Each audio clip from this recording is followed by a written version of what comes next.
Swayam Prabha. Digital India. Educated India.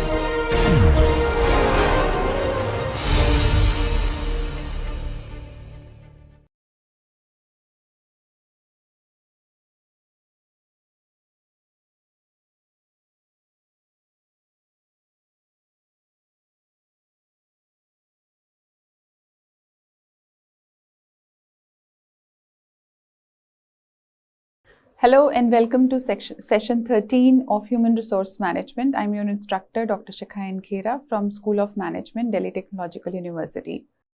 Students, in the previous sessions, we have been discussing about performance appraisal, post-appraisal analysis, and counseling and mentoring pertaining to appraisal outputs.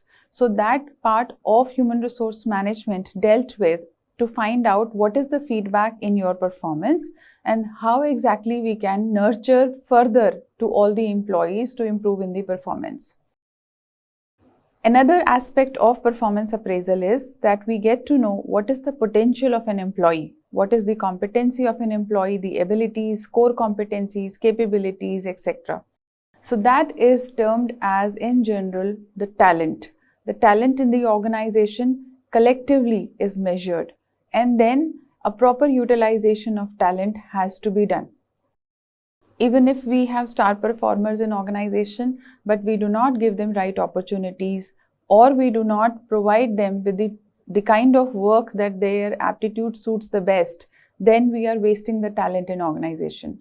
So today's session will be focused on understanding what is talent management, what is talent management system, and what are the other key functions of talent management and different aspects related to that. So let's start with discussion on the concept of talent management.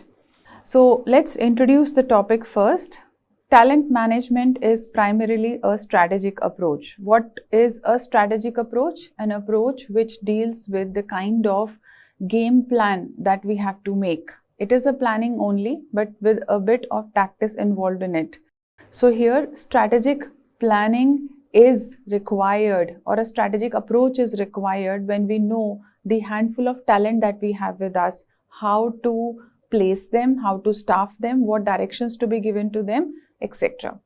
So with this strategic approach, what we have to do, first we have to attract the talent. That we do with the help of recruitment and selection. After that, we have to develop the talent by giving them training and executive development. Then we have to go for retaining of that talent. So retaining the talent here means the retention, because they are providing good to the organization. So we want them to be with us for longer duration.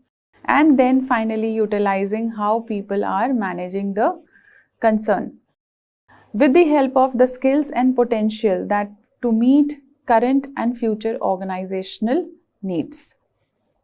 It is not limited to HR processes, but it aligns with business strategy, ensuring that organizations build a sustainable pipeline of high-performing leaders and employees. So this is the key word here.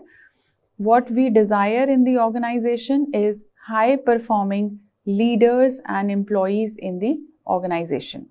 So what are the key points in talent management system? It focuses on identifying and developing top talent across the all levels. So it is not pertaining only to the top level, but at all levels talent management is performed.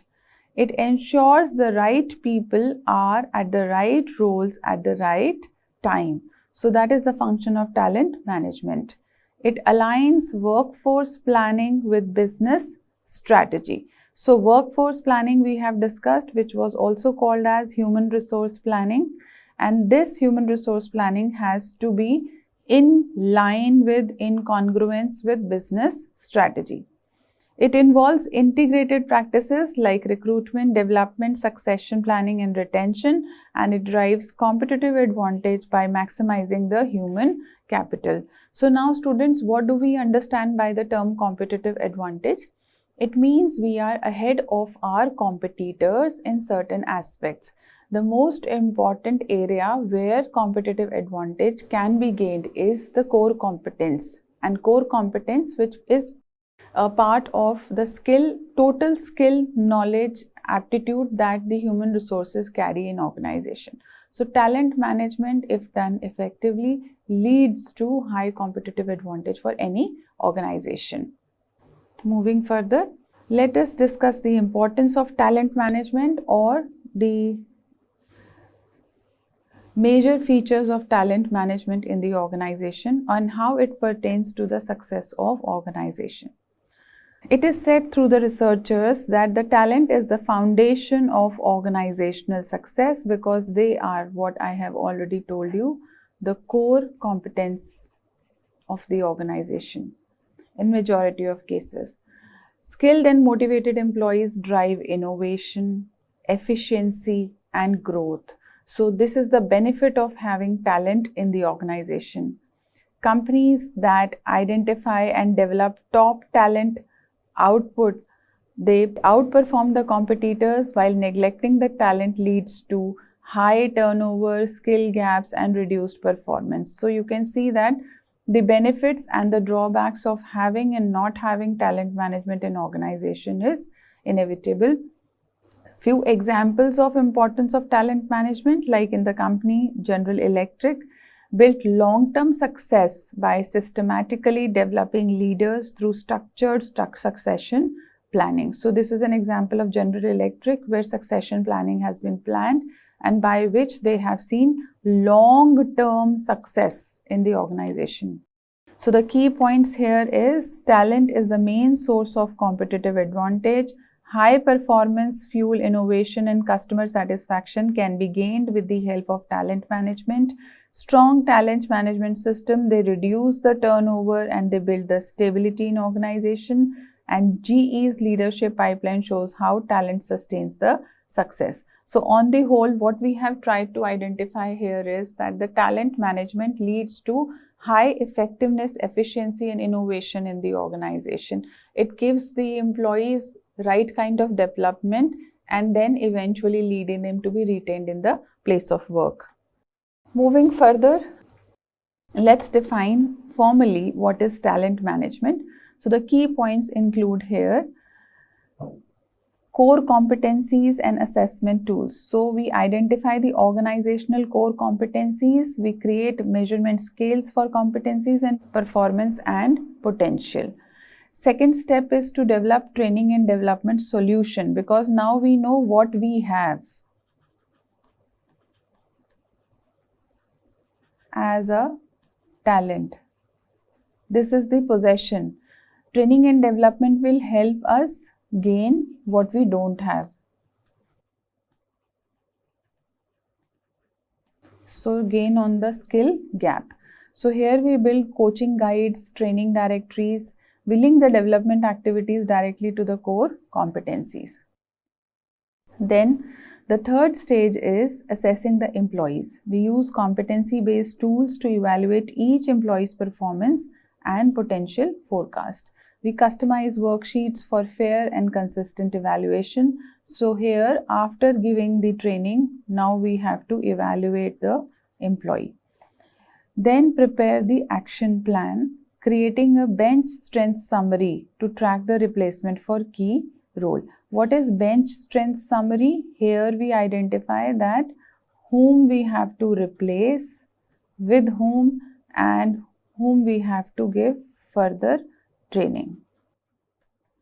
So the development of individual competency is improvement plans is focused on, and also the focus is on cultivating super keepers, that is the top talent, ensuring backups for key position and addressing the gaps. So on the whole, in the talent management system, our focus is to identify those who are super keepers. And who are the super keepers? They are the top talent in the organization. Now in the beginning also we talked about that we have to have a strategic role of talent management. Now let us see what are the ingredients of strategic role of talent management in organization. So the key points here are aligns talent strategy with business objectives, optimizes workforce quality and capability. So we have to optimize their qualities and skills. We have to build the leadership pipeline and succession strength, that who will be following the current leader, or after the current leader, who all can be the possible leaders tomorrow. So that means strategy includes alignment. Alignment between what? Between objectives of the organization and the talent strategy. We have to optimize whatever we have with. So the available human talent, we have to optimize that, and we have to build successors in the line. We also have to enhance the organizational performance and return on investment, and we have to provide the sustainable competitive advantage in the organization. These all cater to the strategic role of talent management. So here example is IBM integrates talent planning into corporate strategy, which ensures the leadership continuity across the global market. So this is one of the ways by which the organization is managing the talent. So there is a business case for talent management, which lies in a strong business case for talent management lies in its ability to link people practices directly to financial performance. So what are the people practices? These are the HR practices in the organization, and how the HR practices are linked with the financial performance of the organization. So for example, if we wanted to have a achievement of 5% additional financial gain than the previous year,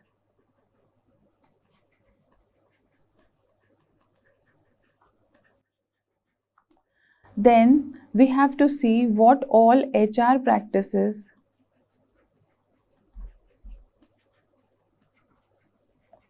are contributing or may contribute towards the achievement of this additional financial performance. So organizations with effective talent strategies, they outperform peers in their profitability, innovation, and sustainability. How they do so? Because they focus on high value individuals. Who are high value individual students? We have already discussed. They are the super keepers in the organization because they maximize the return on investment. They strengthen the competitiveness, and they ensure the leadership continuity. See the threefold benefits of talent management.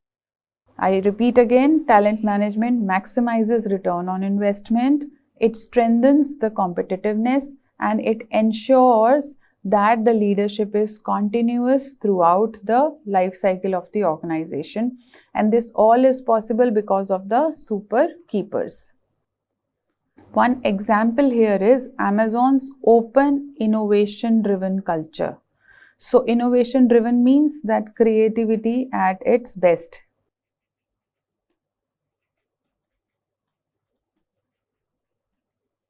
Here people give the opportunity to showcase their creative thought process. This attracted creative talent, which was essential for rapid growth, while the US Postal Service's rigid talent model sustained efficiency in structured delivery operations. So you can see to it that how an innovative and open culture can bring in a lot of change in organizational functioning, because there you are attracting those talented individuals who actually can give or add on value to the existing glory of your organization. So the talent impacts both quantifiable outcomes and intangible success factors. Here we are trying to highlight that how do we identify the talent management is showing its results. Talent management shows its results both in terms of quantifiable outcome. So what is a quantifiable outcome? The financial outcome. You have gained the profit you thought of. And the intangible success factors. So intangible success factor includes low absenteeism in the organization and high retention in the organization. So these two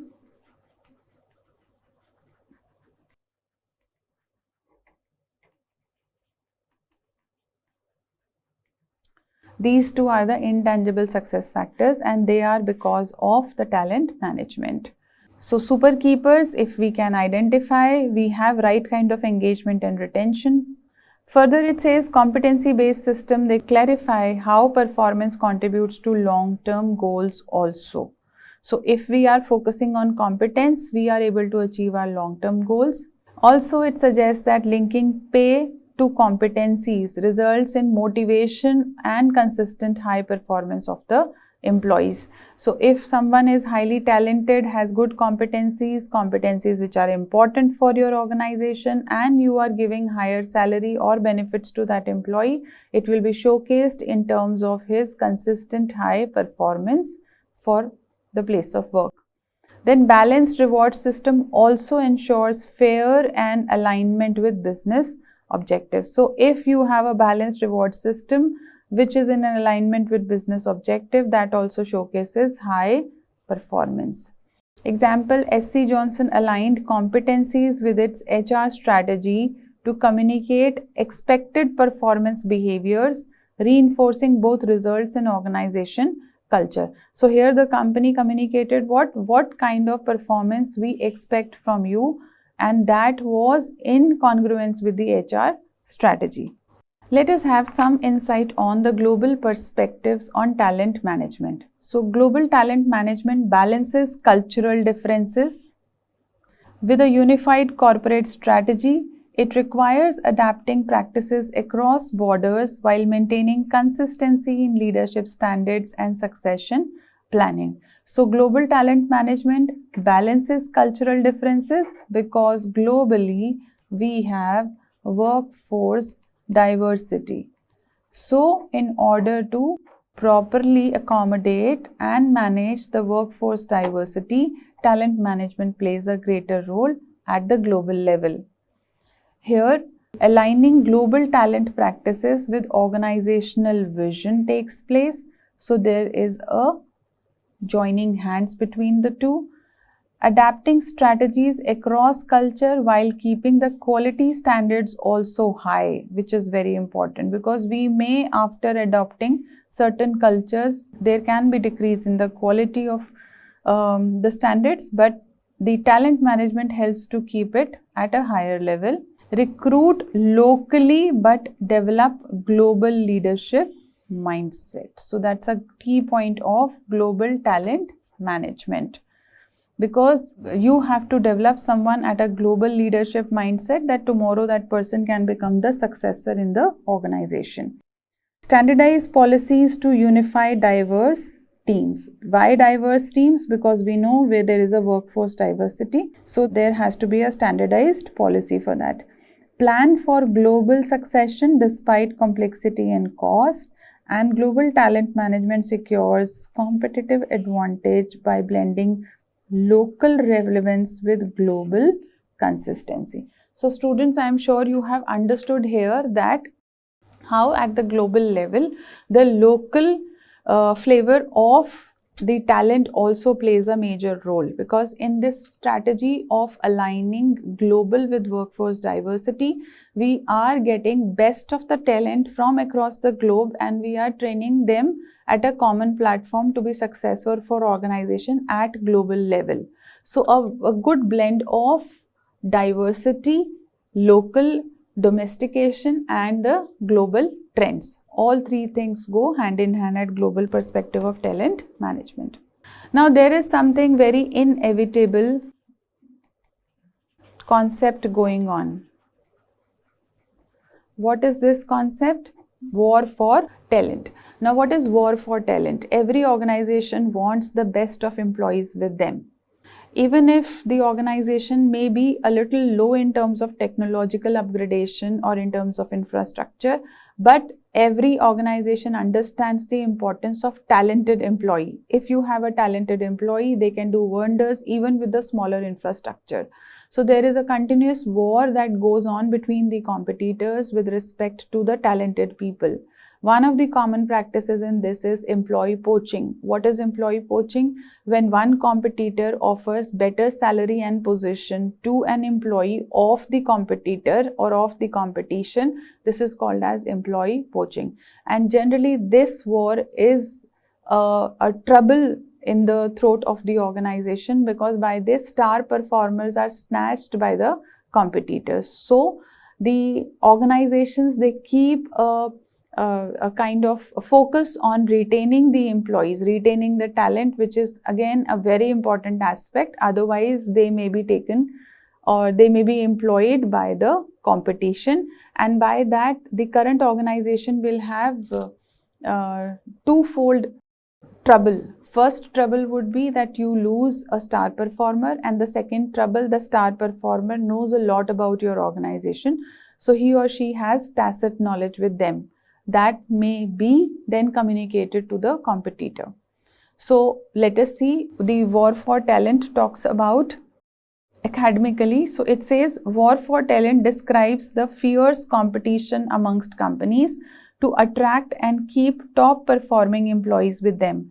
It began in 1990s when rapid growth created shortage of skilled people, making talent a critical source of advantage. An example here is during the dot-com boom, internet startups pulled talent away from established corporations, forcing traditional firms to rethink on retention and succession planning. So if your retention goes weak, retention of employee goes weak, it will have a cascading effect on losing of a talented employee. So the war for talent highlighted that winning organizations are those which secure, grow and keep their best people.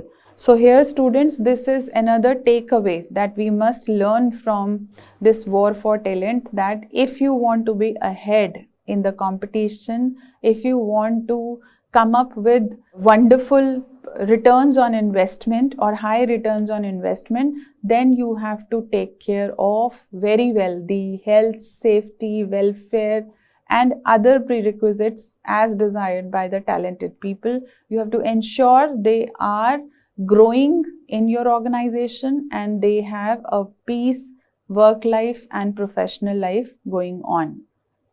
The next concept that we should be discussing is called as talent management system, or in short form we call it as TMS. So this talent management system has broad 4 steps. First, talent acquisition. Talent acquisition means that we do through recruitment and selection. We are acquiring the talent for us. Then comes talent development. This second step is wherein training and development and executive development takes place.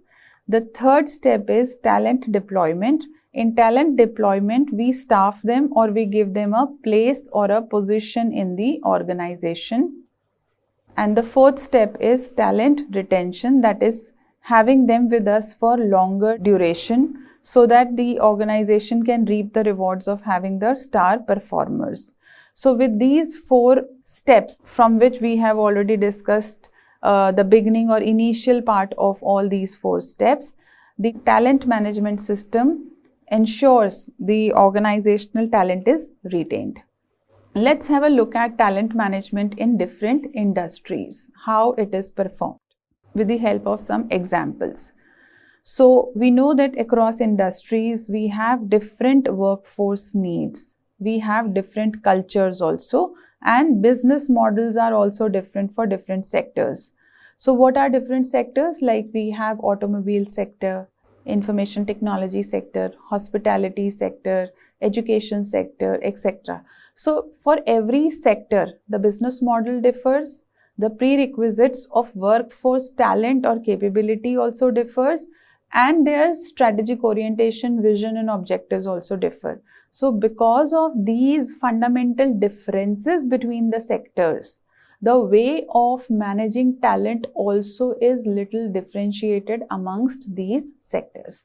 So with the help of examples, we would like to highlight and study what is the difference in talent management system across different sectors. So the first example here is Fidelity Bank built talent pipelines through structured training. So their first aspect is structured training. Then second is rotational assignments and mentoring, which we discussed in the previous session, producing strong branch leaders. So with the help of these practices, this bank is trying to have a talent management. While Marriott tied senior manager bonuses to measurable increases in women leaders advancement. So this is the second example where in the hospitality industry we can see that by having women leaders and the bonuses, they try to have a talent management in the organization. Now, since you are students of human resource management, so you have to see how talent strategy is aligned with the human resource management in organization. We have to see that this system creates and secure the right talent. Who does this? The HR department. It fosters leadership and ensures long-term organizational success. So core content of HR in alignment with talent strategy is, it again, we can see the same with the strategic orientation. We have to align something, we have to build, we have to design, we have to partner, we have to ensure. What? We have to align the HR policy with strategy. We have to build the succession planning and competency models. We have to design the reward and retention systems. We have to partner with leadership for integrating the talent and strategy, and we have to be very fair on talent management practices in organization. Now you must be thinking that what is talent identification framework? How we identify who is a good talent for us or whom we can coin as a talent for us. So talent identification framework provides structured approaches to recognizing individuals with high performance and potential. This is the key word. So in organization, students, what happened? That every employee has some ability to perform. This ability then transforms into the skill that he has to actually do while he is working the job. So with the help of that skill and ability, eventually the employee develops a potential to do XYZ task, and that potential transforms into performance. So let us see talent identification frameworks. What is the content involved in it? So it says that core content defines the competencies which are needed and the behaviors linked to success. So these two things are identified in the framework. We have to find, say if there are 4 employees, A, B, C and D, what we have to do? We have to identify the competencies they carry and the behaviors they have, and whether these behaviors and competencies when joined together can give the output which we are expecting. So when we do a study on the 4 employees, we realize that employee C has competencies also and the behaviors also, which when combined together can develop into an extremely important and critical talent for organization. We can also use some kind of box grids to map the performance versus potential. So there can be chances that people have potential but they do not perform. So with the help of grid, we can write down that what is the performance and what is the potential level. Now here we have to focus on an important aspect, that employees do have potential with them, but there is a problem that they do not want to harness their full potential. Maybe because they are procrastinator, they want to put everything on the next day or forthcoming days. They are little lazy in their approach, because of which they are not harnessing their potential.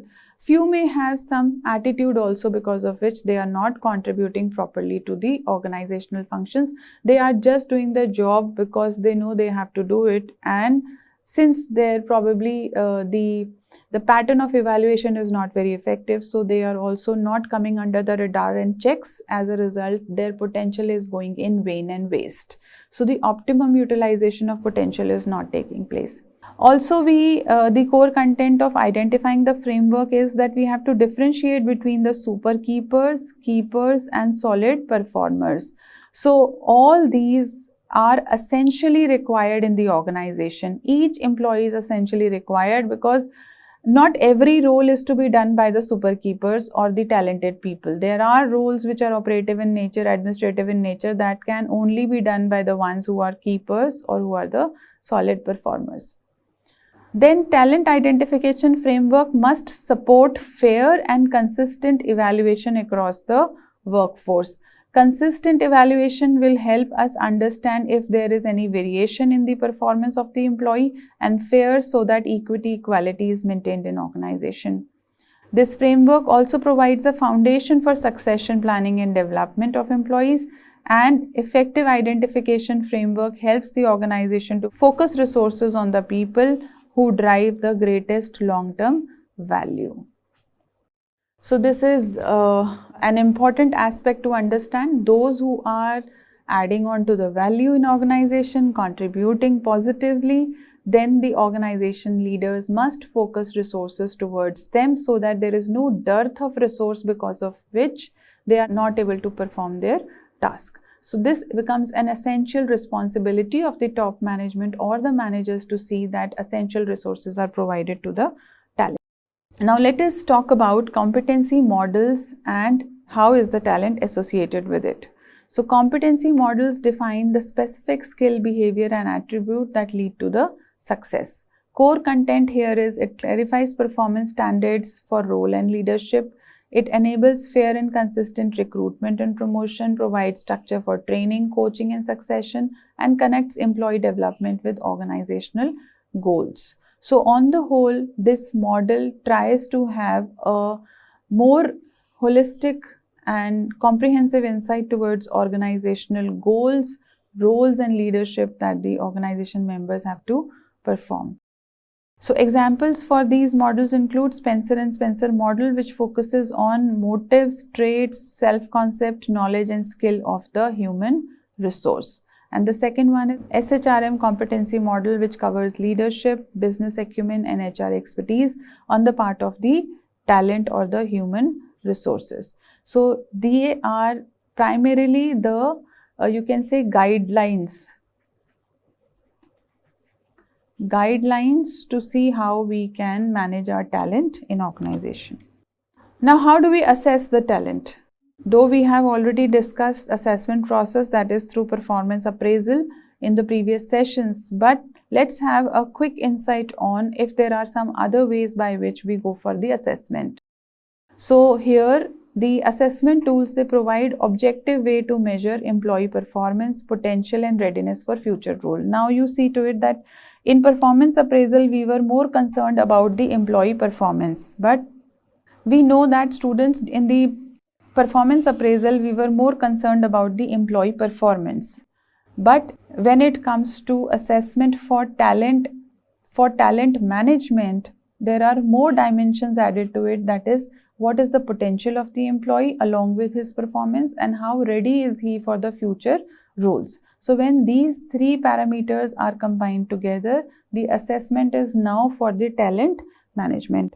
So it ensures fair and consistent talent evaluation, identifies trends, gaps and development needs, and supports succession and promotion decision. These are what? These are the benefits of assessment of talent. So that means when we assess the employee potential, employee performance and readiness for future, we are able to get these as outputs. Now the example for assessment for talent includes first 360-degree feedback for multi-source evaluation. Multi-source evaluation because 360-degree feedback says it is from all dimensions from 360-degree that the evaluation is taking place.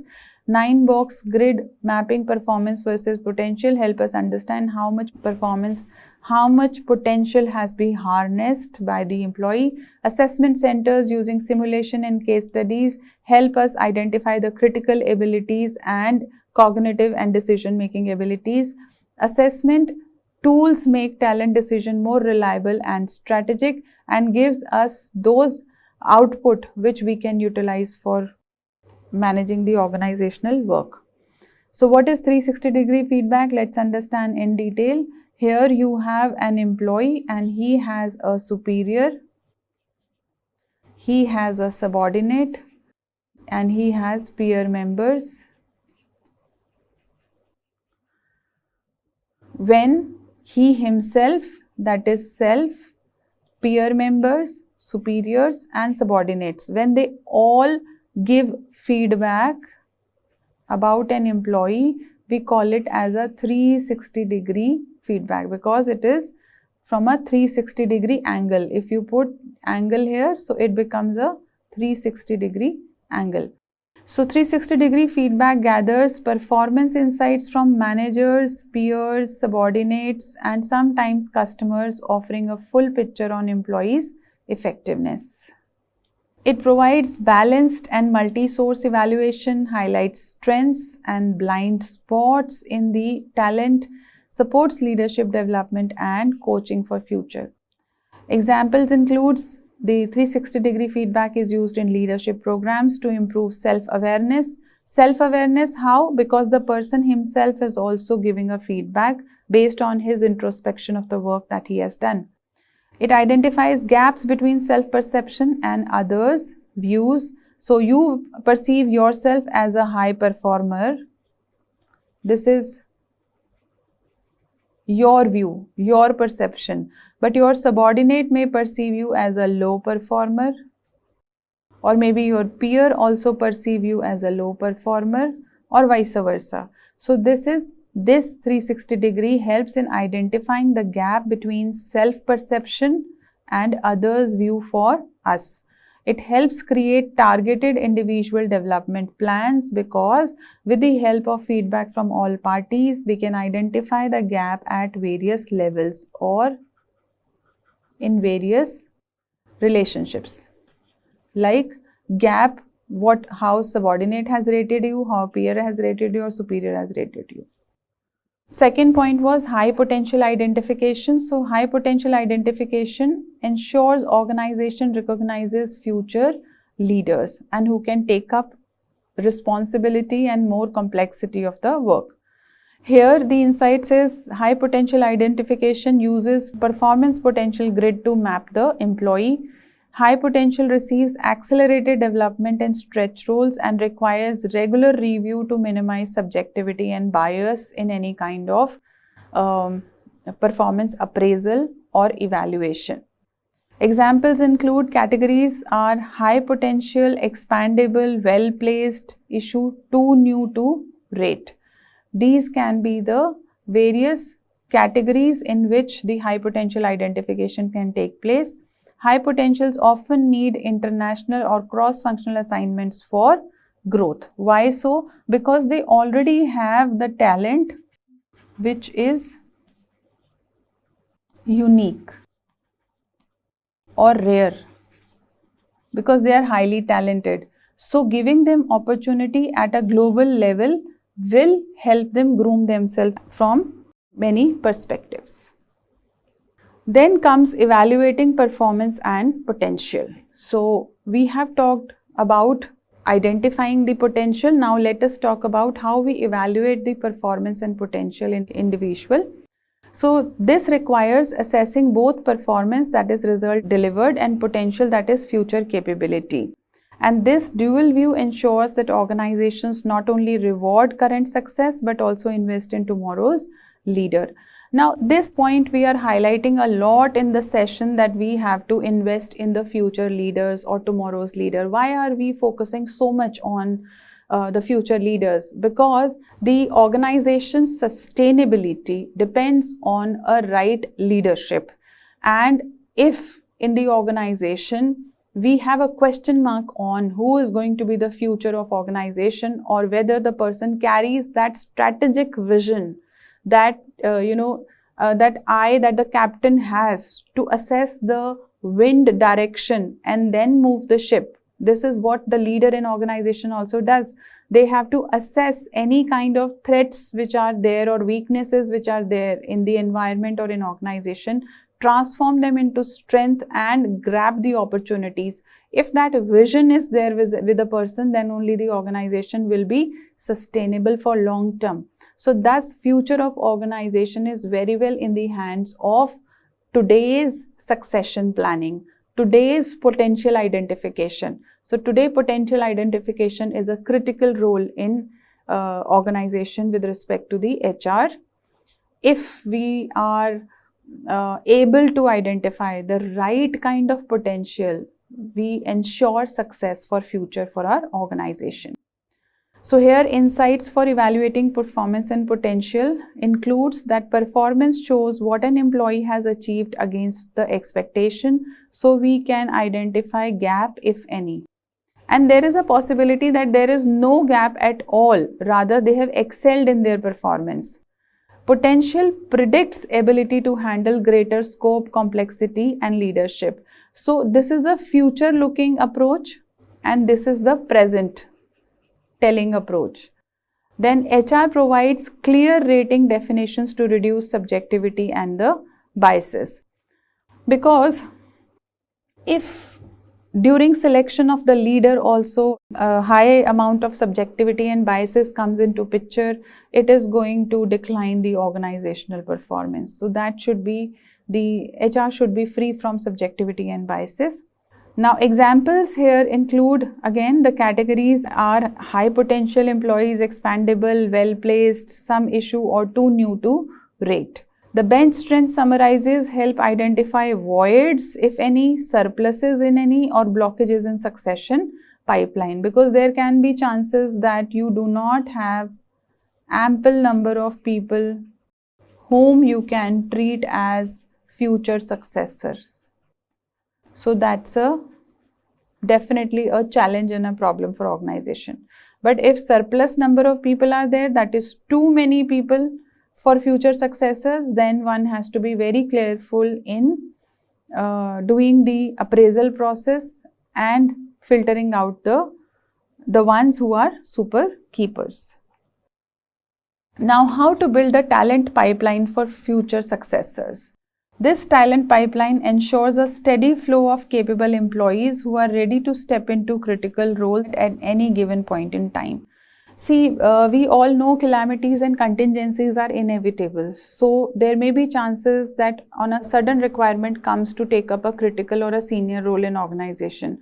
So that means we should be ever ready with a successor in the organization. So this is what it talks about, that how to build a talent pipeline. So there are multiple people in the pipeline whom we can assign the role of a senior leader if the time comes or if the need be. So how to build that talent pipeline? Let us see. We have to identify and develop employees for leadership and key roles on a continuous basis. Balance the short-term staffing with long-term succession program, and we have the organization must have a structured training, mentoring and rotational experiences. By structured training, mentoring and rotational experiences, we are building a pipeline of talented people. So these are the ways and means by which we can achieve the pipeline. There are examples which include, like in SBLI US created a growth pipeline by casting a wider net of diverse employees and encouraging innovation alongside operational excellence. So not only they were taking care of their operational excellence, but they were innovating also, and in this innovation they were involving diverse category of employees so that they can identify the ones who can be put into the growth pipeline. Then comes enterprise rent-a-car hired college graduates. So under this, as service representatives, building a fast-track pipeline into management roles. So these organizations have put in efforts to have number of employees in the pipeline for any kind of role, any contingency in human resource planning if occurs. So what are the common pitfalls when we identify the talent in the organization? It says that talent identification often fails when organizations rely on, see, this is very important students, when organizations rely on subjective, inconsistent or incomplete methods. So that means the procedure and practice to identify talent is faulty. When that is faulty, the result is the talent identified is not appropriate. So how subjectivity, inconsistency and incomplete methods are? Favoritism is one of the reasons of subjectivity which distorts the fair evaluation.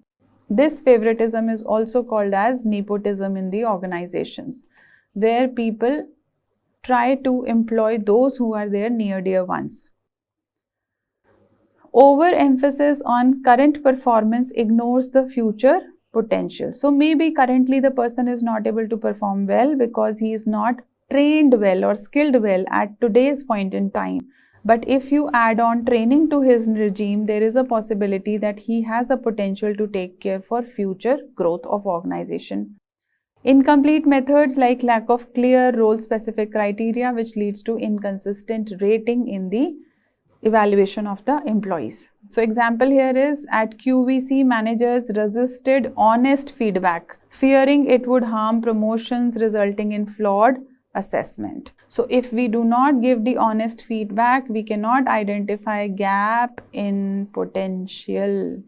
We need to identify, see, not every time we all are equipped with all the knowledge and skill to perform, but we may have that ability that if given the right knowledge or develop the right skill, we can definitely do wonders at the place of work. So what is required here then to achieve this? Requirement is that there should be fair and just performance evaluation. So if anything is lacking, that can be identified so that we can rectify. You will only rectify some fault when you know that the fault exists. If you do not know the fault existence, how will you improve? So that means there is a big cross now for your future chances of taking up the leadership roles, because you have not been trained at today's time when you are at a junior level. So traditional headcount planning focused only on numbers, missing critical skill needed for future strategy. So this is also a drawback in HRP, that is human resource planning. We are only focusing on, okay, we need 20 people, 15 people, 10 people at this position, 15, 20 people at different position, 5 people at different position, but we are not focusing on the critical skills which are needed. That leads to a pitfall in the performance, identifying the talent. Then comes accurate talent identification requires very much objective tools. It should be free from subjectivity which is a curse. That clear standards and consistent processes. So with the help of, if we follow these rules, probably we will not fall trap into pitfall for identifying the talent. So there are a couple of few case studies on identifying the talent. One is Major League Baseball illustrates how systematic scouting and performance metrics help identify the super keepers for long-term success.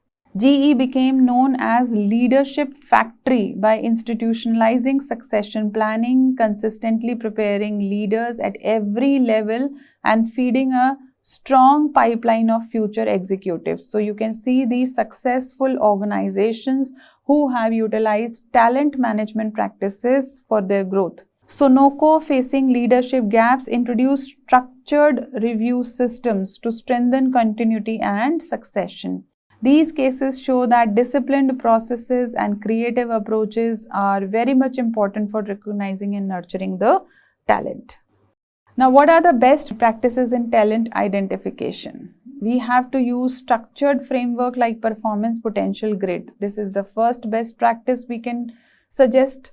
Second best practice is integrate mentoring, feedback and rotational role for test readiness, so that they have a all round, what we call as in today's time, holistic development. Link identification practices with business strategy and diversity goals. So if we practice these phenomena, we can have good talent identification process. Examples include Fidelity Bank, which combines training, mentoring, job rotation to develop branch leaders. So these are the practices they follow. Then Marriott tied senior managers bonus to measurable progress in advancing women leaders, we discussed previously. Then Deloitte expanded female leadership through mentoring and flexible work policies. So by this, they could give equal opportunity to both the genders to be identified as talented employees.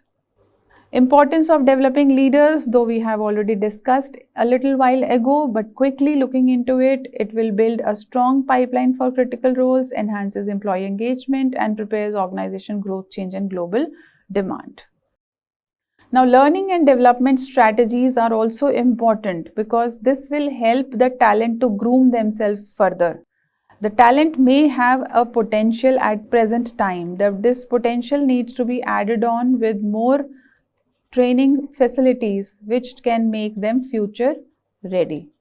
So this training is the learning and development strategy that organization has to work upon. So organization need to align learning programs with organizational goals. So you should give those learnings, those trainings, those skill-oriented workshops importance which align with the goal very well.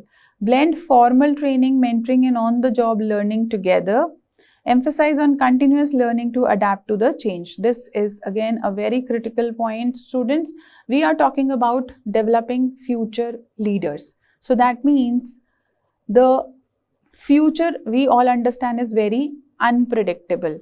And in today's competitive and chaotic business world, it is again all the more very challenging to predict what kind of future is hidden for the business scenario. So since it is unpredictable, it is important that today's learning pattern should be such which prepares them to adjust to the complexities and challenges which lie in the future. So examples here is Fidelity Bank uses rotational program to prepare future leaders. Deloitte integrated mentoring and flexible development to expand leadership diversity. And effective learning strategies build capabilities that sustain both individual and organizational growth. So see the students, the word sustain actually is very important. Sustain, what is sustainability? It is that we are able to harness the presence and rewards for years, decades and decades for a longer term without disturbing the harmony of the current scenario or society or people at large. So sustainability is the buzzword in today's time, and we have to focus on anything and everything that leads to sustainability. So similarly, we should focus on the leadership sustainability programs also. Coaching and mentoring is also an important aspect when it comes to talent management for future. So they are vital for talent development, offering personalized guidance to strengthen skills, enhance performance and prepare employees for leadership roles. Coaching focuses on performance improvement and targeted skills. Okay, so you get coaching for specific skill. Say you want to learn coding, you want to learn Python, you want to learn Java. So you get specific skill development workshops. So a coaching is given to you to develop that. And this is how talent is enhanced in organization. On the other hand, mentoring builds long-term growth, career guidance and confidence. So as mentoring is a buddy relationship where the mentor is your friend, philosopher, guide who helps you gain confidence and give you guidance on how to proceed further. So both the approaches, they increase employee retention and leadership readiness along with increasing in talent potential. Talent potential also increases, students. By coaching, we are increasing the potential. By mentoring and developing confidence, we are increasing the potential. Then the other method to have talent management properly in organization for future readiness is job rotation and stretch assignments. So they expose both these phenomena. They expose the employees to diverse experiences and prepare them for broader responsibility and leadership role. Now, what are diverse experiences? Since in job rotation, they perform multiple jobs. So thus, here they are preparing for broader responsibilities. So the benefit of job rotation and stretch assignment is it develops cross-functional knowledge and adaptability. Cross-functional means knowledge of different functional areas. It tests the potential by placing employees in challenging roles, and it strengthens the succession pipeline with well-rounded leaders. So at the three levels, these are the benefits of job rotation and stretch assignments. Formal training programs introduce standardized learning. They align the organization strategy with competency, and they serve as foundation for leadership and technical development. GE Crontoville, one of the most recognized corporate training centers for leadership development. Marriott invested in formal leadership program to support career growth.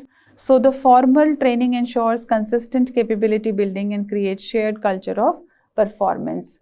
So this is also another important aspect to build talent for future. Now, what is the role of feedback in development? Though I have explained this, quickly going through how text explains it.